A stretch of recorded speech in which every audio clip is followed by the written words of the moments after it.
ठीक है। हाँ, आपके हाथ में तख्ती है, आप बाबा साहब अम्बेडकर की प्रतिमा के सामने खड़े हैं और अयोध्या की बेटी को न्याय दो। मैं काफी देर से यहाँ बैठा हूँ। उसका कारण ये है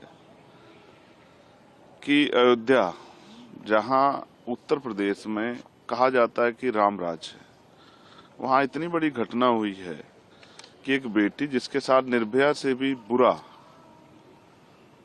मैं आज याद करता हूँ दिल्ली में जब निर्भया के साथ ये हुआ था, तब भी हम निःशब्द थे और आज भी हम निःशब्द हैं। उसकी टांग तोड़ दी गई, उसकी आंख फोड़ दी गई, उसको 3 दिन तक वो गायब रही, पुलिस तमाशा देखती रही, क्योंकि किसी नेता की, किसी अभिनेता की, किसी मंत्री की, किसी पूंजीपति की, किसी उद्योगपति की बेटी नहीं थी, गरीब की बेटी थी। इस वजह से जो चुप्पी है, उस चुप्पी पे सरकार को जवाब देना चाहिए। वो जिस दशा में मिली थी, खून से लथपथ, अभी तक पुलिस के हाथ खाली हैं। 3 दिन तक उसकी सर्च नहीं किया गया, क्योंकि वो बेटी दलित की थी, वो बेटी अयोध्या की थी। तो मैं सरकार से पूछने का काम कर रहा हूँ। और इवन प्रधानमंत्री जी, मेरे याद है, वो कहते थे कि दलितों को मत मारो, मुझे मार लो। बेटी तो बेटी होती है। आज क्यों चुप्पी है? क्या उस बेटी की अस्मिता का जवाब नहीं देगी सरकार?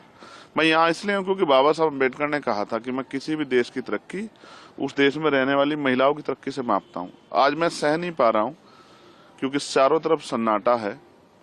क्यों है? जाति व्यवस्था की देन है, या मीडिया सरकारों के खिलाफ आवाज नहीं उठनी चाहिए?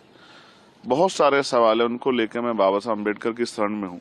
क्योंकि जब जब मैं कमजोर पड़ता हूँ, जब मैं दुखी होता हूँ, तो उन्हीं की शरण में जाता हूँ कि वो मुझे मेरे जो अधिकार हैं, मेरे कर्तव्य हैं, उनको पूर्ण रूप से निर्वहन करने की शक्ति दें कि मैं उनका सही प्रयोग कर सकूं। और जो शपथ मैंने पार्लियामेंट में ली थी कि मैं सभी के लिए, महिला हो, पुरुष हो, देश के हर नागरिक के हक की आवाज उठाने का काम करूंगा, मैं उसी जिम्मेदारी को निभा रहा हूं। क्या संसद के पटल पर भी आप इस बात को उठाएंगे?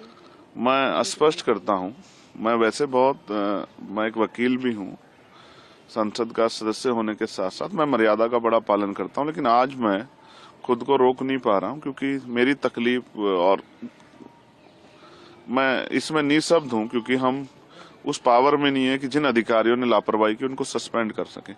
लेकिन बेटी की रक्षा के लिए, उसको न्याय दिलाने के लिए, उसकी मां के आंसू पूछने के लिए, उसके परिवार को विश्वास दिलाने के लिए, और सिर्फ उसके नहीं, पूरे प्रदेश की बेटियों को, देश की बेटियों को विश्वास दिलाने के लिए कोई है जो जब बेटियों के अपमान पर चुप रहेगा। मैं अपनी ड्यूटी कर रहा हूँ। पार्लियामेंट में भी मैंने अर्जेंट मोशन भी दिया है कि इस विषय पर चर्चा हो, और नहीं चर्चा होगी तो जो भी मुझसे बन पड़ेगा, मैं उस तरह से उसकी आवाज को उठाने का काम करूंगा।